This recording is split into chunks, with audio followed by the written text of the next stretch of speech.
Early exchange, shaping policy, advancing development. It's time for us to go into the exchange this early morning. And of course, as early hours of the day, Lagos, Nigeria, West Africa, wherever you're tuning from, I'd like to say welcome once again. And of course, there's been back and forth as to the refinery situation in Nigeria, the latest of which, an outburst by one of the richest men in Africa, if I have to describe him that way, Alhaji Aliko Dangote, an outburst on media space asking for what can be done to salvage the situation. Now, this has led to several conversations, has led to a lot of debate. And this morning on the program, we want to bring it up and find out, if what he claims has any meat. Let me take you back in time just a little bit. In 2016, the Dangote Refinery commenced, he commenced the construction of the Dangote Refinery, and it's supposed to be the biggest in Africa, and that's supposed to lead to 650,000 barrels per day. 2019, at some point, we hear that we're done with that construction, and so business should have commenced, but the story is not what is expected. A lot of expectations from Nigerians were hoping that probably with the refinery, prices of petrol and petroleum products would have crashed tremendously. But take a look at Nigeria. All over the country, in major cities, fuel, or PMS as it's called, selling for even above 800 naira per liter. On the program today, we do have a leadership expert and a social commentator, Dr. Idahosa Osamhanze, joining us on the program to see if we could actually dissect this conversation and see if we can make a headway with this debate. Good morning to you, Doc. Great Nigeria, good to Shadi and It's good to have you here, sir. Okay, so let's start off with, I wonder if you did see that interview, the latest of which Alhaji Aliko Dangote claims that there's some forces, in quote, which seems to be putting a spanner in the wheel of progress as to the refinery starting off operations fully. I wonder if you saw that video. Well, I did see the video, and I know that the things that are alleged in those videos are not things that are strange to us as Nigerians. I've argued somewhere before because I didn't really know what Dangote saw in Nigeria that he started the refinery. Okay. Because I was wondering why he would have to take that risk, because it was huge risk. You see, it's just that we live in a country where people are so ahistoric and they don't really look at things in the past. Let me just give you a scenario. Okay. In 2012, I remembered the then CBN governor, Sanusi, made an allegation as the CBN governor that he sees that Nigerian port in Apapa cannot even take one vessel in a day. That in CBN, on NNPCL, you have a record of about 9 ships betting the same day of loading petrol in Nigeria. And he was wondering, how was this miracle happening? What happened? Sanusi lost his job. So Aliko Dangote. So when Aliko says there are forces in this industry, I think he's only just saying the obvious, that we can tell as of today that there are a whole lot of people, whether in or out of government, who indeed are profiteering from the collective suffering of the Nigerian people. And that is why you see from 1972 to date, we have not been able to have refineries that are functional. This is a problem. Buhari tried to build a new refinery, and since that time, no other refinery exists in Nigeria. Even the one that is there, we are spending so much money trying to fix it, and they don't work. So when Aliko says there are some forces who are profiting from some of these deals, I don't think he's saying something that is strange that Nigerians are not aware of. Okay, so Dangote, in that media or press briefing, was responding to an allegation. Yeah. And if you follow the trend, he's not someone who usually does media briefing. He doesn't get to speak to the media usually. And so it comes off as a surprise where someone says this persona suddenly starts to cry wolf. So the veracity of his claims is what I would want to ascertain now. Well, you've mentioned something with the Apapa Wolf scenario, Yeah. with petrol, betting, and all. But then, do you really think that there will be persons who will rarely obstruct, the development of that sector, talking about the petroleum downstream sector, refining crude within Nigeria? And what will be the gain of this group of persons, or what will be the idea of having this bottleneck eventually? Well, you see, the problem with the Nigerian state is that it's a rent-seeking state.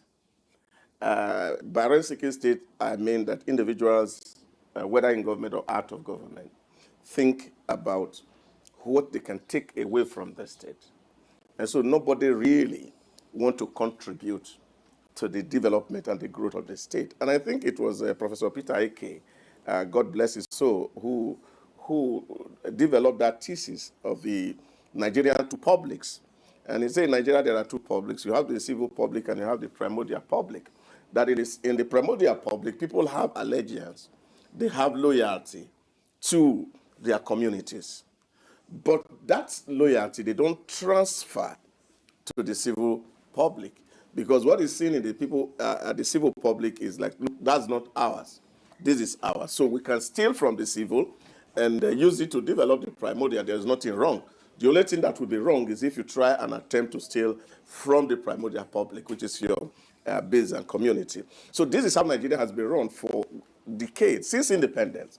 That those who have had the benefit and privilege of being in power or in the bureaucracy had also always gone to the seat of government, not to develop it, but to take out of it. Somebody gave me an analogy some years ago. A certain minister of education was appointed in Nigeria, and then he had a kind of a reception in Lagos here by his hometown people, and somebody said to him and say, Mr. Minister, this is an Iroko tree. You will have the opportunity to climb it once in a lifetime. When you are coming down, bring down everything that you will, all the firewood you will need to cook the rest of your life. And you understand what that means. So this is the approach of people to government business. So we cannot take that away, that there are a lot of people who are sabotaging whatever move that anybody want to make Nigeria really look good. Now, can you take examples from history? We had a reformer in Murtala Mohammed. How many months did he spend in regime? He was eliminated after 6 months.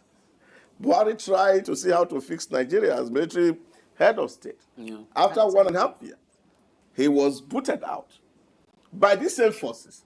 So they are entrenched in the system. So we cannot run away from that very strong fact.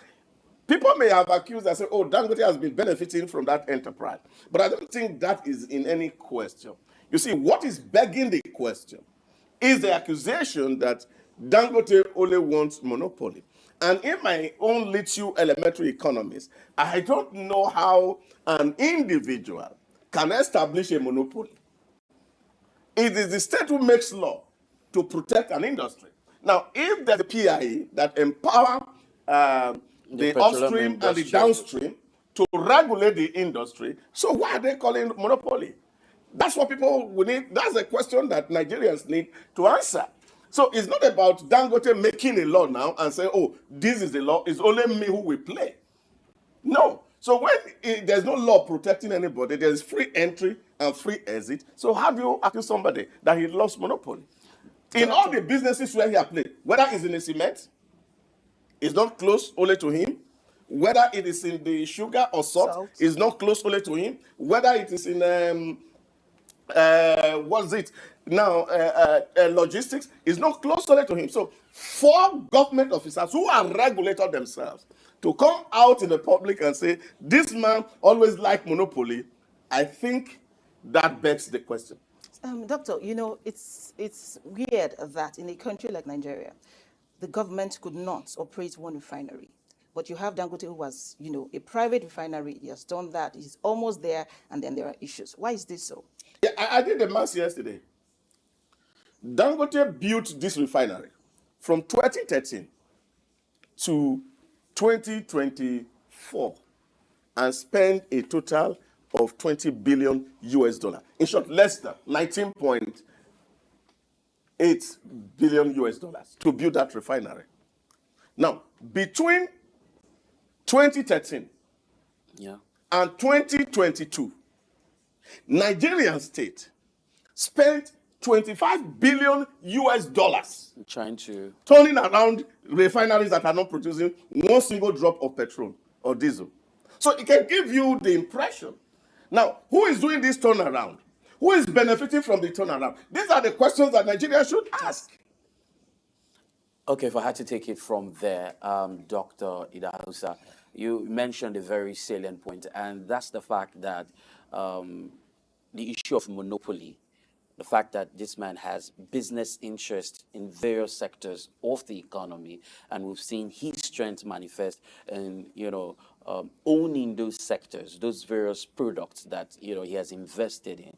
But I'd want to take you on a particular issue, and that's the fact that successive governments, some school of thought believe that successive governments prior to this administration has somewhat favored the Dangote brand. And if I may, school of thought thinks that probably that's the reason why that refinery was hastily commissioned in the last administration. If I had to go a little bit further, Aliko Dangote claims that the IOC prefers to sell crude to Asian markets rather than domestic businesses, and as such, he even buys from outside Nigeria. Oh, yeah. Now, what would you call that kind of scenario? Because it feels like he has enjoyed from the system for so long, and it's more like you're trying to take it away from the table, and that's why he's crying wolf now. So I'm just trying to tabulate some of the various angles and the school of thoughts, on this particular issue, and hear what you have to say about it. Again, a lot of all these debates are very, very ahistoric. Yeah. Because people are not paying attention to history and how things plays out in history. Let's look at it. When Goodluck Jonathan, in January 1, 2012, attempted to take away subsidy from petrol, there was a protest that greeted this nation that we cannot afford it. And if you remember the position which Labour maintained, and of course which they still maintain till today, that you cannot take away subsidy until we are able to refine petrol locally. Now, government has no capacity to refine. As has been demonstrated by NNPCL, which eventually was privatized to become NNPCL, Limited, yes. had no capacity to build a refinery. Now you have a single man who woke up and said, I want to build a refinery. I made this argument 2 days ago. In 2007, Obasanjo gave out the Nigerian refinery because it was obvious to the Obasanjo regime that that refinery would not work. Having spent well over 16 billion trying to fix that refinery between 1999 and 2006. So he decided to say, this refinery will not work. So let's sell it off. And let's give it to people who can manage it. Dangote and Otedola invested in this refinery.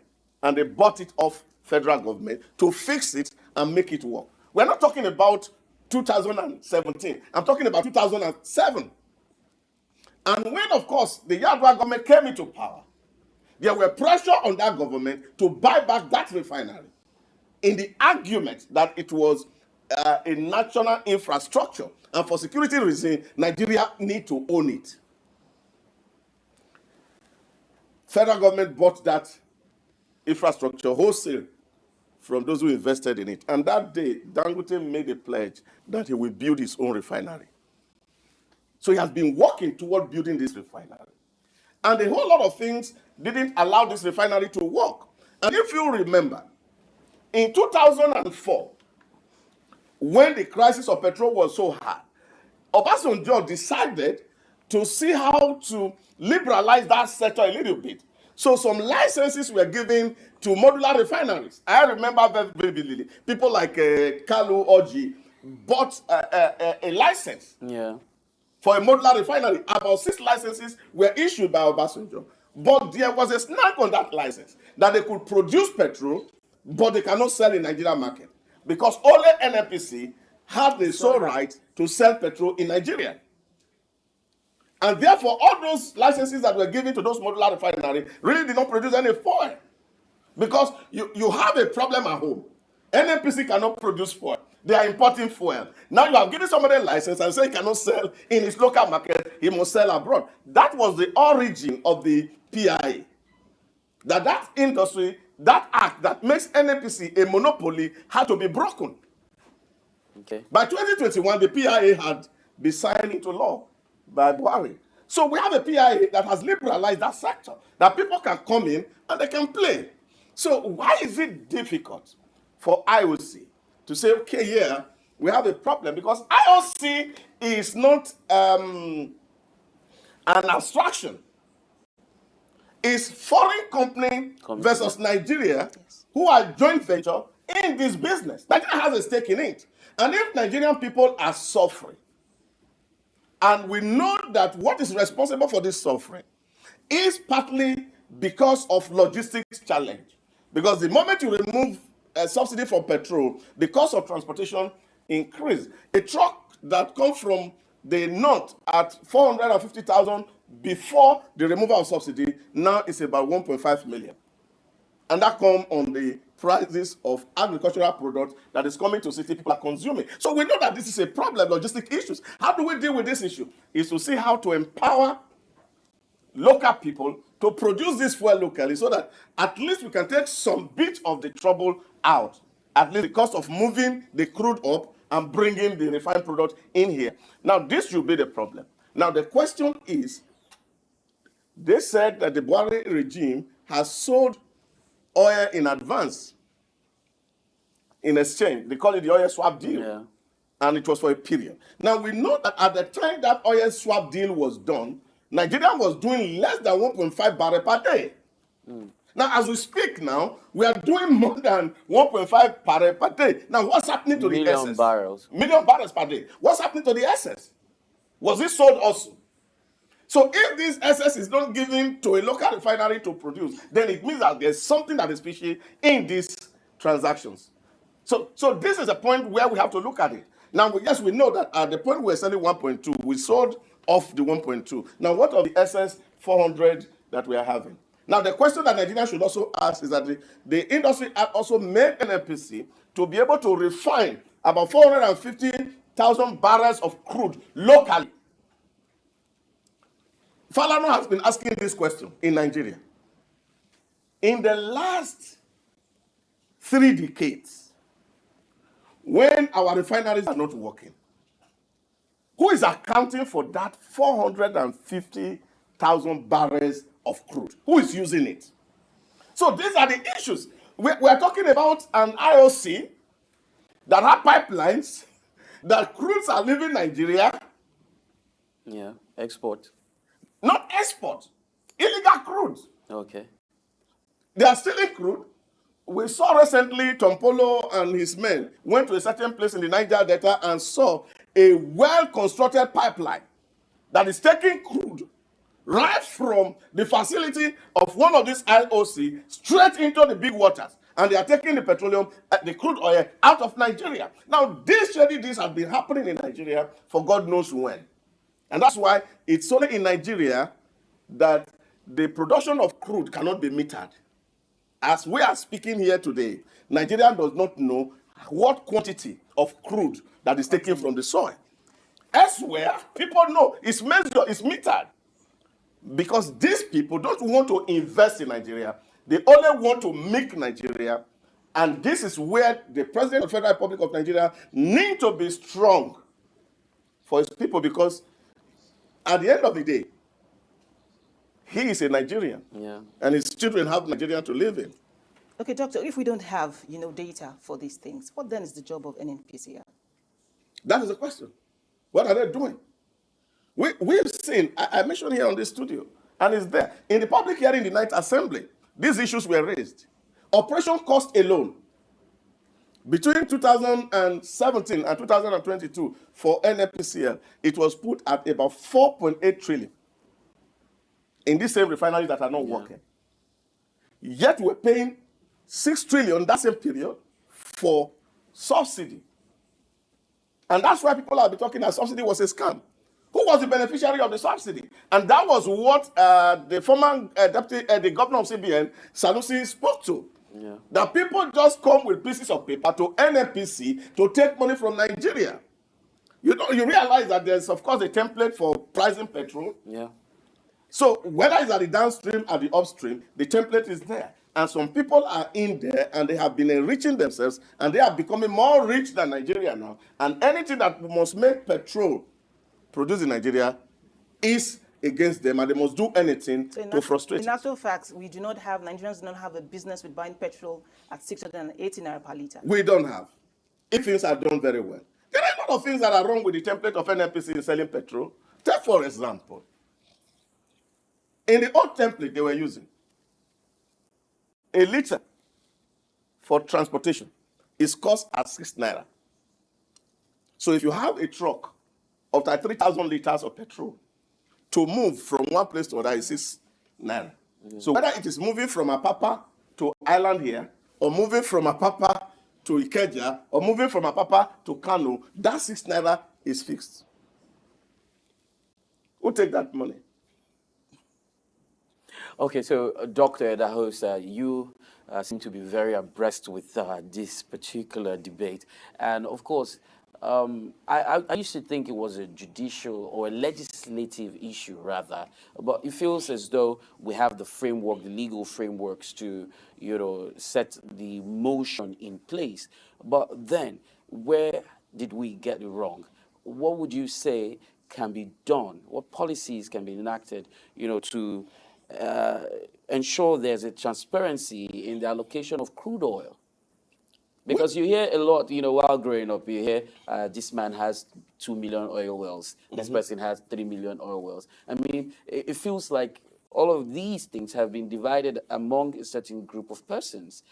And like, you rightly mentioned, the job of the NNPCL is to actually ensure that they meter, give data, and ensure that there's some compliance. But then we have gotten it wrong in the allocation process. Hence, we should have a refinery working in Nigeria, but then there's no crude to refine, especially considering the fact that the crude is actually sourced here in the country. You see, when you look at the Nigerian politics, there are a lot of things that, questions that are begging for answers. At a certain point in the administration of Muhammadu Buhari, before he left, was the fact that he was really wondering, why is it that it is individuals that are the owners of the license to get crude from the ground and not the states? That he would have preferred the states owning those licenses.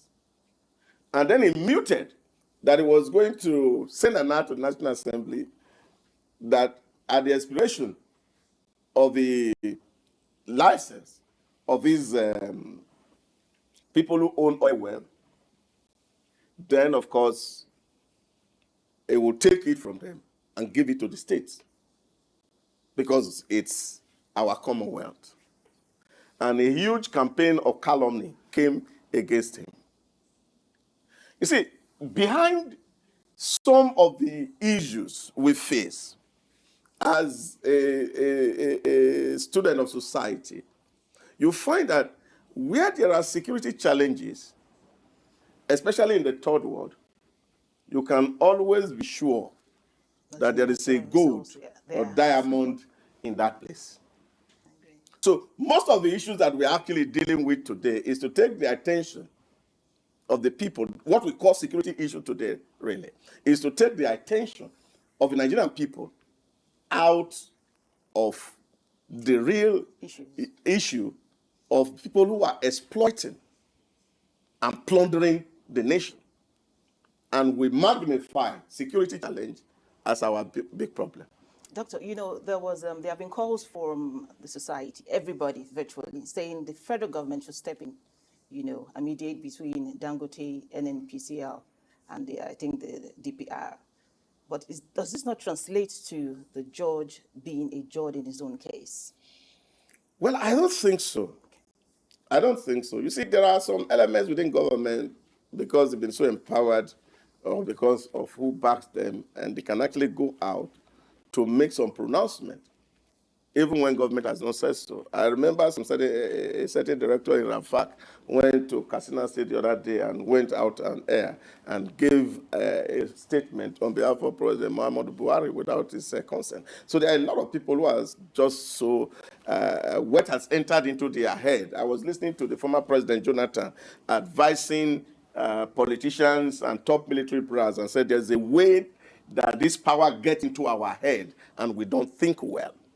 And I think this is the real truth about the Nigerian state, that we are seeing people who are in power, and because they have seen money, they can do anything, that money can do anything, and then they can go to the extra mile to make some argument.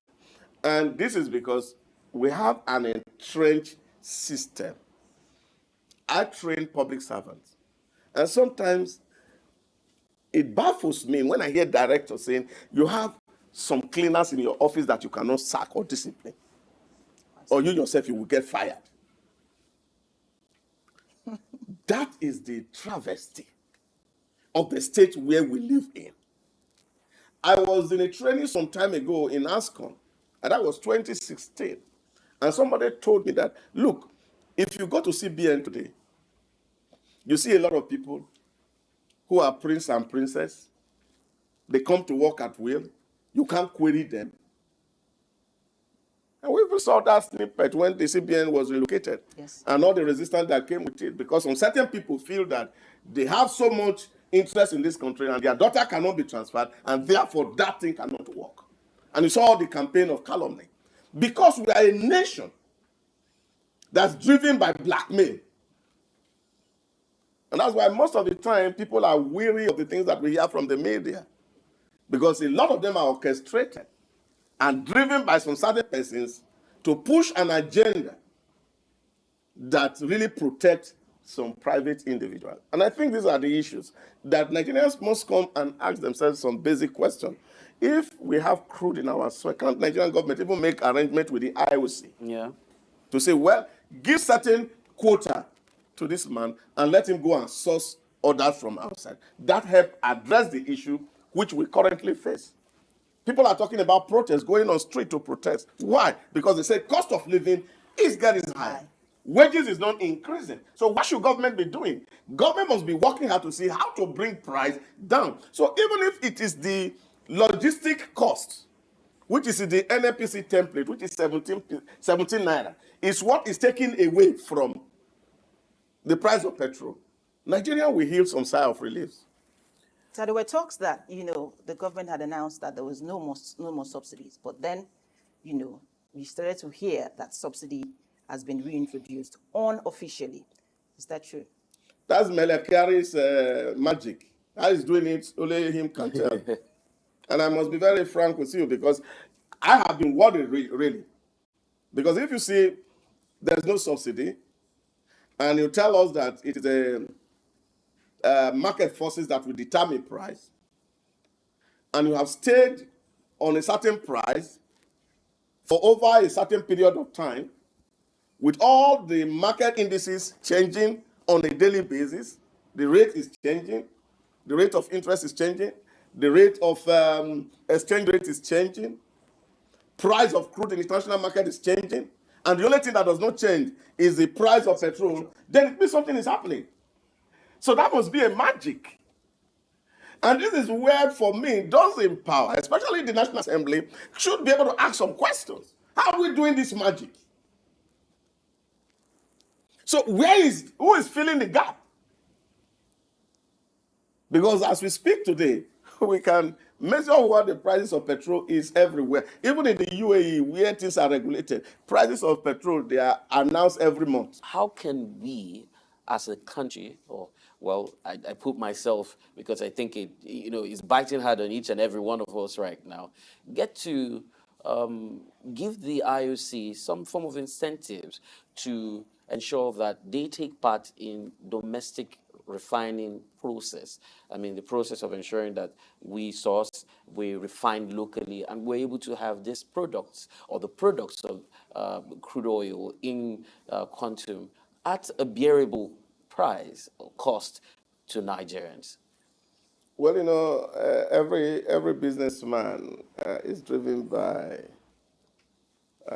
the motive to make more money and profits. And so if it is less cost effective to sell just crude without going the whole hog of having to fall victim of the rent-seeking behavior of those who are in public office, then of course you'll see these people will always want to get where it favored them. So it's easier for them to be able to take crude out and all that. But also understand that in the international business arena, I don't know if you have read this book by Jenkins, The Confession of an Economic Hitman. No, have not. I think it's a book that is worth reading. How states in the West infiltrate global corporations to perpetuate poverty and exploitation of underdeveloped society. These are reality in international businesses relations that we must have, we cannot ignore. And these are questions that we as Nigerians, we need to ask. I remember after the coup in Niger Republic, I asked a question to some audience, and I was asking, yes, why we may not be supporting military coup? Are we asking some very fundamental question? The crisis in Niger, who is behind it? And by extension, if you also come to our own environment in Nigeria here, where you have Boko Haram trending, and a friend of mine told me, and he said, the only business that trends in Borno State is NGO, especially by foreigners. True. Why Nigerians are afraid to go to farm because of bandits and Boko Haram? The expatriates are inside the bush, and they are not victims of Boko Haram. We just need to be asking questions. That's a very strong one. We have to be asking questions. How they're doing it? That we are seeing foreigners brokering peace between Nigeria and its citizens inside the bush. What's the link? How do they get their weapons? Who is bringing the weapons to them? We have seen situations where we are seeing private jets, helicopters land in the middle of those bushes. Who is behind them? It doesn't mean that our airspace are not manned. These are fundamental questions. Dr. Idahosa, these are questions. These questions you're asking. I hope that we can substantiate these questions or these statements in quote that you're making, because if you're saying that we do have in a security, how do I describe it? Is in a state where insecurity is rife. Yeah. You're saying expatriates are moving. So is there some data to back this up? Is there some? There's no data. You're a journalist. You just go to Borno, you will see them. So it's not about. You see, this is where, for me, I feel that Nigerians will need to open our eye, because in India it was the same. Over 250 million NGO of different sort were there operating. And when Modi came in, after he had done his national identification, he asked that every NGO in India come and register with government. We want to know where your fund is coming from and where your money is going to.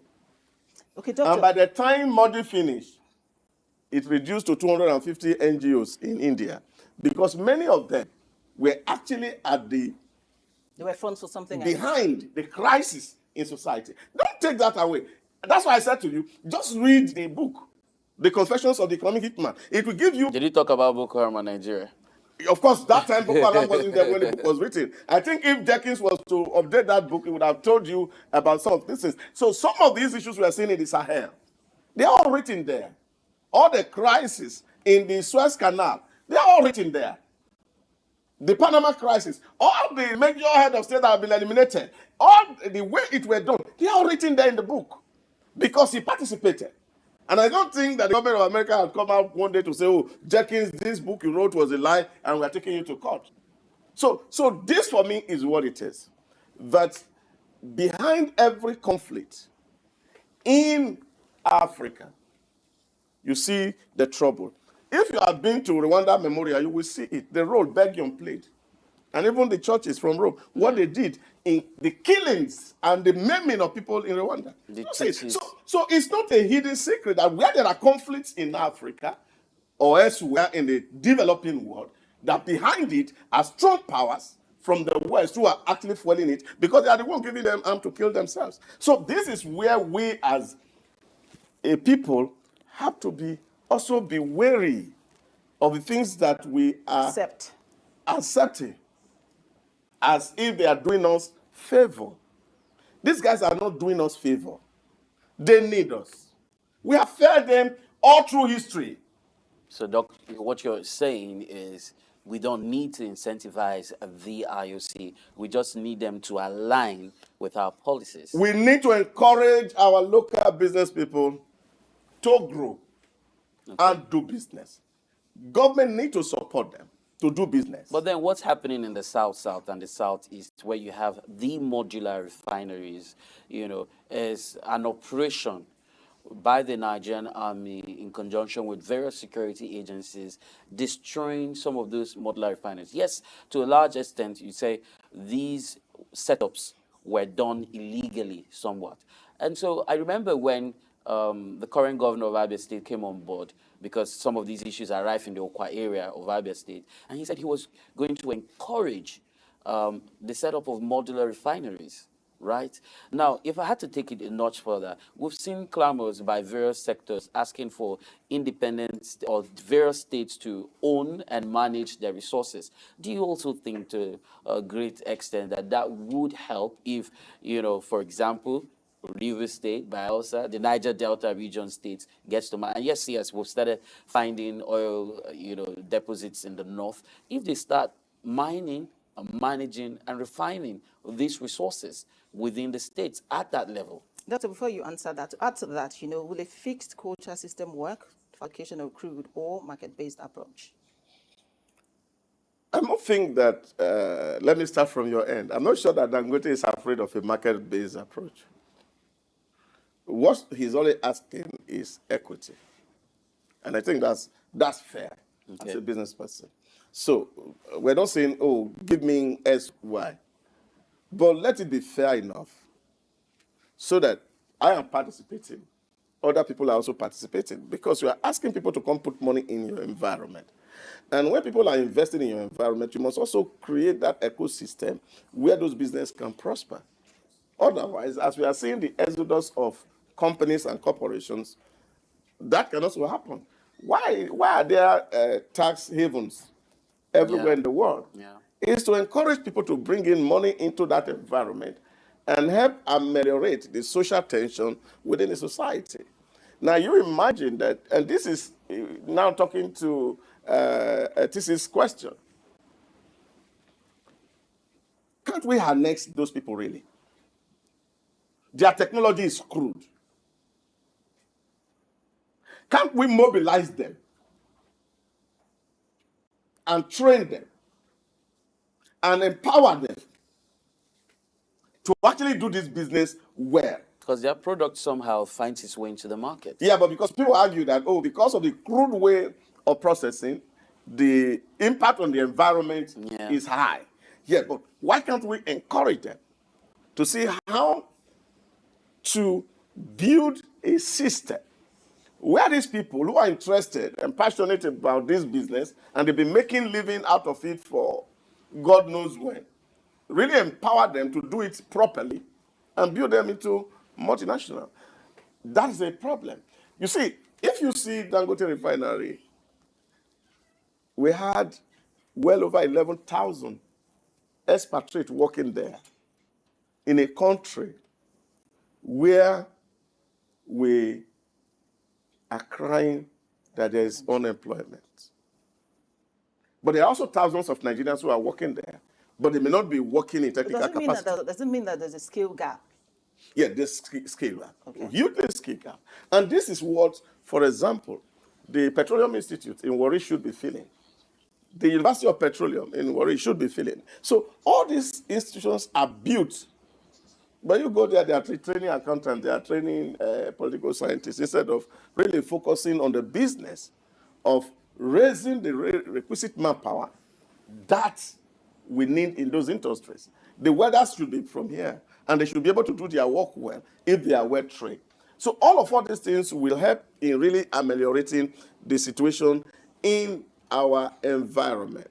But by and large, government is supposed to be an arbiter. And I think that is what this regime should do. The way the president intervened in the Mobi Seplat issue. And I think he should also personally intervene in this particular enterprise. And once this is done, a whole lot of things can get really working again, because the buck stops at the president's table. And I know that, of course, many people's interests will be touched if the president decides to say, let this go, because some people, but I think they have also earned enough. And they can allow the rest of us to breathe. Oh, let them breathe, Dr. Idahosa, let them breathe. Well, I would want to ask this as we wrap up the conversation this morning. If, in quotes, if the Dangote Refinery gets running, for me it's working at this stage, starts running, and we start to see the dividends, how do you think the federal government can leverage from that refinery? You see, this is even the thing that is the weirdest of all, that the federal government of Nigeria is a stakeholder in that refinery. Yes. With a 7.5% stake. So why will you run down your own business where you have a stake? What can they do, sir, to ensure transparency? Yeah, but I think it's just simple. Is government really entering into that we need to tell ourselves some honest truths? We need to sit down in one room and iron these issues out from Dangote's end, from regulators' end, from the people who pass the round table on the round table, and then, of course, Mr. President, everybody sit down in one room and we look at what are the interests, and then we solve it for the interest of the generality of the people of Nigeria, who at the moment are really yearning for succor because things are difficult. Food prices are on the rooftop. Life is becoming almost meaningless for a number of people.